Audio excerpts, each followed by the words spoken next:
2013, en un apoyo al Ministerio de Educación por la emergencia del COVID-19, presenta Aprendo en Casa. A continuación, comunicación y lenguaje primero básico. Bienvenido a este espacio educativo Aprendo en Casa. Soy Pablo Salvatierra y en esta oportunidad desarrollaré el tema autor, narrador y estructura narrativa del área de comunicación y lenguaje de primero básico. Si en casa hay alguna persona con discapacidad, este tema les ayudará a ejercitar habilidades y destrezas como la atención, la memoria y la habilidad lingüística. Antes de empezar, te recomiendo que laves constantemente tus manos o bien las desinfectes con gel antibacterial. Y hoy saludamos a Pablo, que nos acompaña en la interpretación de lengua de señas. Continuando con el tema de la sesión anterior, estamos abordando el texto narrativo. ¿Te acuerdas que con rasgos generales vimos ya texto narrativo, texto poético y texto informativo? Ahora nos estamos concentrando en el texto narrativo. Vimos los textos literarios, que es un género literario. ¿Te recuerdas que conversamos que es un género literario? ¿Cuántos géneros literarios hay? Correcto, 3. Hablamos acerca del género narrativo, del género lírico y del género dramático. Vimos algunos ejemplos para poder determinar las características, así como las diferencias entre estos textos. Además, también abordamos las tramas textuales. ¿Cuántas tramas textuales son? Muy bien, 5. ¿Y qué conversamos que es una trama textual? Correcto, el orden lógico que va a seguir un texto, es decir, la armazón o el esqueleto que va a conformar este texto. Por ejemplo, en el texto narrativo o el texto poético, que ya lo vimos también, dijimos que el texto poético va a estar conformado por versos y estrofas. Esa es la característica general de cómo se forma un texto poético. Ahora estamos viendo el texto narrativo. Y hoy veremos el autor, el narrador y la estructura narrativa. Para comenzar entonces vamos a determinar las diferencias entre autor y narrador. ¿Qué diferencia crees tú que hay? Cuando tú lees un cuento, ¿crees que quien te está contando el cuento es el mismo que lo escribió? ¿Encuentras alguna diferencia? Muy bien, pues sí hay una diferencia. Vamos a establecer ahora qué diferencia hay entre un autor y un narrador. Un autor es una persona real, es aquel que decide, a partir de una idea, escribir un texto, escribir un relato o un suceso, sea ficticio o real. Es quien toma el lápiz, se sienta en una computadora, una máquina de escribir y empieza a relatar o empieza a escribir lo que imaginó. Este autor posee un nombre real. Algunos libros que tú hayas leído dicen escrito por, original de, o bien los autores pueden usar seudónimos. ¿Qué es un seudónimo? Es un nombre ficticio con fines artísticos. Algunas veces algunos autores tocan algunos temas sensibles o en algunas épocas se censuraban algunos temas y los autores tenían que optar por utilizar un seudónimo para que no los persiguieran y así ocultar su identidad. O algunos otros autores lo usan únicamente porque crean personajes también a partir de estos seudónimos. O bien, las obras pueden ser de carácter anónimo, es decir, el autor no revela su nombre. Un ejemplo clásico es el libro de Lazarillo de Tormes, que no se ha determinado quién es el autor y cuando lo publicaron, pues no llevaba el nombre del autor. Y en algunos casos hay algunos libros que están redactados por 2 o más autores. A esto le vamos a llamar coautoría. Algunos libros de texto que tú tienes acerca de comunicación y lenguajes, ciencias sociales o ciencias naturales, cuando tú veas los autores o si revisas tú la información acerca de ese libro, verás que hay varios nombres. Es porque esas personas ayudaron a redactar ese libro, ya sea con sus aportes, con investigación, a eso le llamamos coautoría. Y hay algunas historias, novelas o cuentos que también están hechos por coautoría. Ahora, ¿qué es un narrador? Si dijimos que el autor es una persona real, el narrador va a ser la voz inventada por ese autor. Entonces ahí ya estamos hablando que estos dos seres se dividen. El autor es quien escribe, pero el narrador es el que relata. Entonces el narrador va a ser una persona, un ser inventado, pero no quiere decir que no exista. El narrador muchas veces, o en la mayoría de casos, va a tomar rasgos y características de los seres humanos. Puede que nos mienta acerca de lo que está sucediendo, puede que nos oculte información, pero eso es a partir de esta voz inventada. ¿Y qué hace el narrador? Relata los sucesos, a partir de organizar la historia, es decir, le brinda una estructura o una forma a esa historia. Y es tan caprichoso que él lo puede hacer, el narrador lo puede hacer de cualquier forma. Puede empezar por el final, luego regresarnos al principio, puede incluso omitir un final, puede empezar con alguna reflexión acerca de lo que sucedió. Es decir, el narrador puede hacer lo que quiera en la historia, pero siempre tendrá un punto de vista, el cual veremos más adelante. Y existen diversas clasificaciones. Es decir, el narrador, si estamos hablando que es quien nos relata la historia y le da una forma, se puede implicar o no dentro de esa historia. Puede únicamente saber algunas acciones, saber todo, o ser testigo acerca de algo. Existen infinidad de clasificaciones de los narradores. Sin embargo, hoy vamos a ver las principales, que son tres. Tenemos el narrador protagonista, el narrador testigo y el narrador omnisciente. ¿Qué es un narrador protagonista? El narrador protagonista es aquel que, valga la redundancia, narra en primera persona. ¿Cuál es la primera persona? Yo. O también puede ser nosotros. ¿Y eso qué idea nos da? Que él se implica directamente dentro de las acciones, por lo que se convierte en un personaje principal. Pero también debemos dudar de este narrador, porque si él se limita a contar lo que le sucede, quiere decir que adopta un punto de vista personal, propio. Entonces, ¿qué tan confiable puede ser lo que nos esté narrando?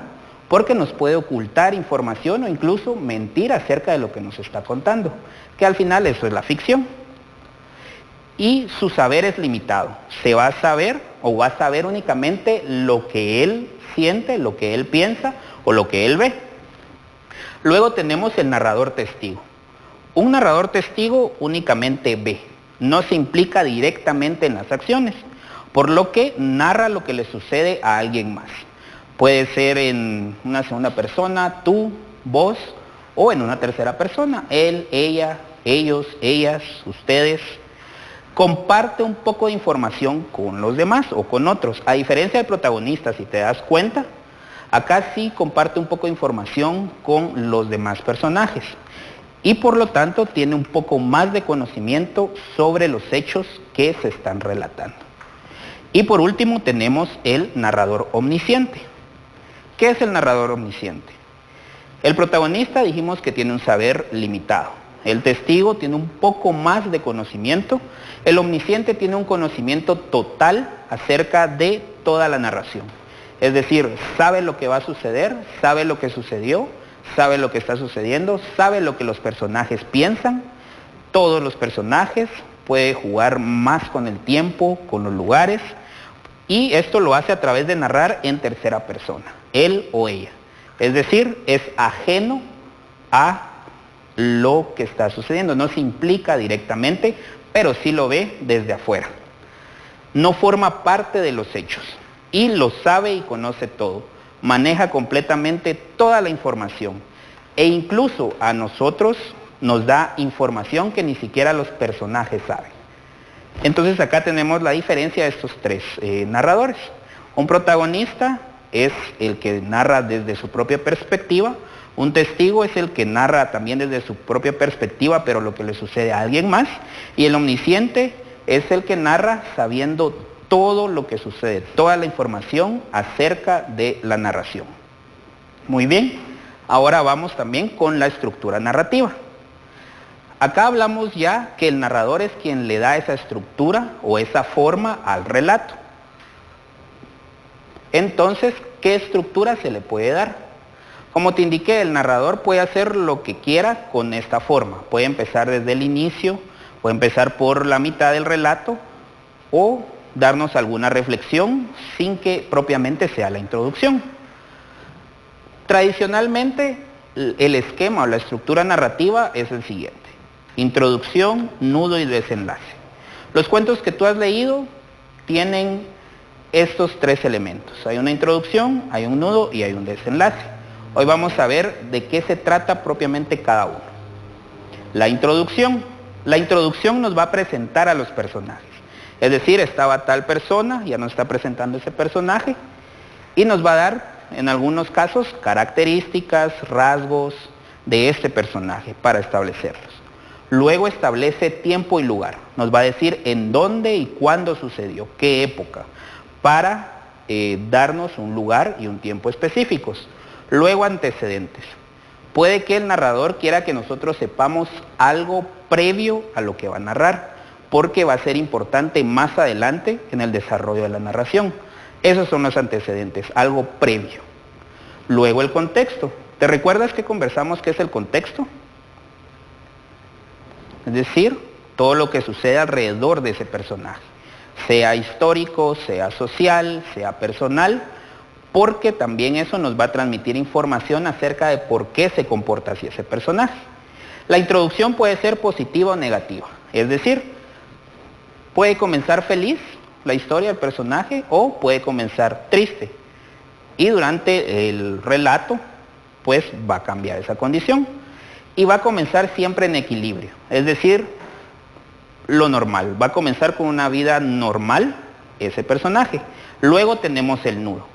El nudo ya es el conflicto, es decir, una acción o algo que va a suceder que va a romper ese equilibrio. Es un problema que se le va a presentar al personaje y que deberá vencerlo. O es algo que él mismo quiere alcanzar, un objeto que para él tiene valor y que desea alcanzarlo, pero deberá pasar varios obstáculos. Y esto nos va a llevar a una transformación de los personajes. Por ejemplo, si la introducción fue una introducción negativa, es decir, comienza triste, el nudo va a hacer que esa condición cambie. Va a actuar de tal forma que va a cambiar esa tristeza. Luego tenemos el problema que deberá resolver. Se le va a presentar ya sea un problema material, ya sea un problema moral, ya sea un problema abstracto. Es decir, puede ser infinidad de problemas, como sucede realmente en la vida. La vida se nos presentan problemas que tenemos que resolver y ahí tenemos entonces nuestro conflicto, nuestro nudo. Entonces, si te das cuenta, nosotros también somos en cierta forma personajes. Y luego tenemos el desenlace. Acá los personajes resuelven el conflicto. Únicamente que, al igual que la introducción, puede que lo resuelvan de forma positiva o negativa. Y van a tener un estado de inacción. Si acá ellos tenían ya que actuar para alcanzar lo que querían, en el desenlace ellos ya van a dejar de actuar porque o puede que hayan alcanzado lo que deseaban o puede que no. Y como te indiqué, el desenlace va a ser positivo o negativo. Puede que comience triste, como te indiqué, en algún momento haya alcanzado la felicidad acá, pero hubo otra condición que nuevamente lo regresó a su estado de tristeza. Pero no va a ser el mismo estado con el que empezó. Puede que sea una tristeza más profunda, una tristeza superficial, pero siempre va a haber un cambio que se va a reflejar en el personaje. Y en ese sentido entonces regresa nuevamente al equilibrio. Es decir, comenzó en equilibrio, acá algo rompió ese equilibrio, lo cual motivó al personaje a hacer las acciones para regresar nuevamente a un equilibrio. Y si hacemos un esquema, que cópialo en tu cuaderno, lo tenemos acá. La introducción comienza con un equilibrio. El nudo nos va a dar el problema que va a desequilibrar la vida o el contexto en donde está el personaje, lo va a motivar a que actúe y a que busque nuevamente el equilibrio, y el desenlace nos va a llevar nuevamente al equilibrio. Pero para que lo tengas más claro, lo vamos a ejercitar o vamos a ver ahora algunos ejemplos de tanto los narradores como la estructura narrativa. Tenemos acá este breve relato, se llama Knock, que knock es una onomatopeya, es decir, un sonido por ejemplo, cuando tocan la puerta. El relato dice así: el último hombre sobre la tierra estaba sentado solo en una habitación. De repente tocan a la puerta. ¿Qué clase de narrador crees tú que es? ¿Es alguien que lo está contando desde su punto de vista? ¿Está contando desde el punto de vista de algo que vio? ¿O alguien que lo sabe todo? Correcto, es un narrador omnisciente, porque sabe que el hombre que está ahí es el último hombre sobre la tierra. Entonces sabe más de la información, aunque no nos lo está diciendo completamente. Ahora vamos con el siguiente. Y en este encuentras tú, regresando a este relato, encuentras tú la introducción, el nudo, el desenlace. Tenemos una introducción, nos está diciendo el último hombre, nos está presentando al personaje. ¿En dónde está? En la tierra. Además también está en una habitación. Pero, ¿crees tú que hay un desenlace como tal, como te lo expliqué? Piensa acerca de esto. Luego tenemos este fragmento de Funes el Memorioso. Arribo ahora al más difícil punto de mi relato. Bueno es que ya lo sepa el lector, no tiene otro argumento que ese diálogo de hace ya medio siglo. No trataré de reproducir sus palabras, irrecuperables ahora. Prefiero resumir con veracidad las muchas cosas que me dijo Irineo. ¿Qué clase de narrador crees tú que es? Correcto, es un narrador testigo. ¿Por qué? Nos está diciendo. Bueno es que ya lo sepa el lector, no tiene otro argumento que ese diálogo de hace ya medio siglo. No trataré de reproducir sus palabras. Prefiero resumir con veracidad las muchas cosas que me dijo. O sea, él está únicamente transmitiendo lo que el otro personaje le dijo. Esto es un narrador testigo. Y el último, el cuento soñado, del escritor salvadoreño Álvaro Menéndez Leal. Y sí, como yo soñé haber escrito este cuento, quien lo lea ahora simplemente sueña que no lo lee, ¿qué clase de narrador ves tú? Correcto, es un narrador protagonista. ¿Por qué? Porque él nos está indicando que él escribió ese cuento, se está implicando dentro de las acciones. Entonces tenemos un narrador omnisciente, un narrador testigo y un narrador protagonista. Ahora, en estos cortos, en estos breves, ¿crees tú que hay una introducción, un desenlace, una estructura tradicional como la que vimos? Eso también es un rasgo característico de la forma como se escribe actualmente. Puede que no haya un desenlace como tal, sino que quede abierto. Ahora, para finalizar, el reto que te queda es convertir este relato breve en algo más extenso. Ya nos está hablando, el último hombre sobre la tierra estaba sentado solo en una habitación. De repente tocan a la puerta. Entonces lo puedes desarrollar a partir de ¿quién crees tú que tocó a la puerta? Si estamos hablando que es el último hombre sobre la tierra, ¿qué crees tú que sucedió para que fuera el último hombre sobre la tierra? Y puedes escoger qué narrador utilizar, protagonista, testigo u omnisciente. Y ten presente de guardar tus trabajos y ejercicios en tu portafolio Aprendo en Casa y comparte lo que vimos hoy con alguna otra persona para asegurarte que hayas comprendido y así también alguien más aprenda contigo. Te recuerdo que te laves las manos constantemente o las desinfectes con gel antibacterial y quédate en casa. Gracias por tu atención.